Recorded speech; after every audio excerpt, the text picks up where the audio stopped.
What is the difference between Old English and New Modern English? Has the English language changed throughout the years? Today, around 1/7 of the world speak English in some forms.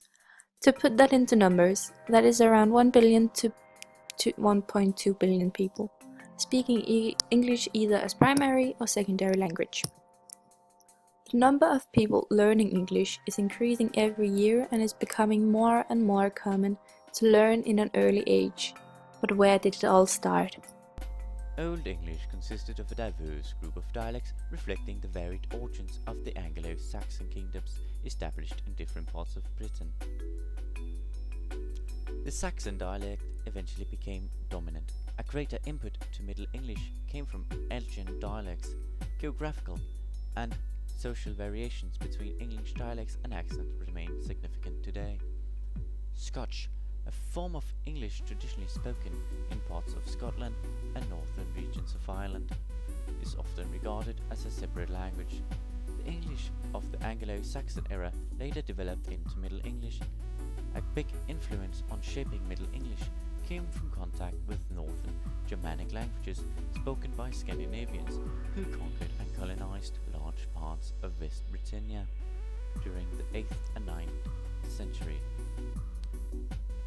With the Scandinavians came Christian missionaries preaching in Latin and successfully affecting the English language.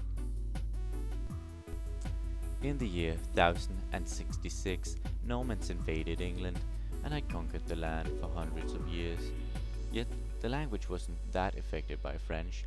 The percentage of words of English origin had fallen from 90 to 75%. In 1476, Roman and Greek literature had its comeback. All the new invention, concepts and techniques meant that the English vocabulary had run short.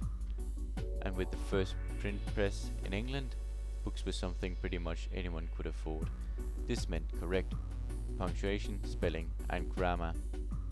William Shakespeare used the language of the early and modern English with Latin, ancient Greek, and as well as borrowing from other European languages, including French, German and Dutch.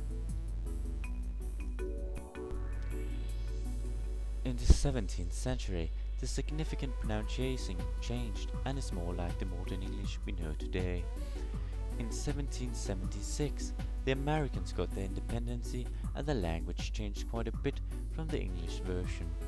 For example, the Americans say truck when the English say lorry.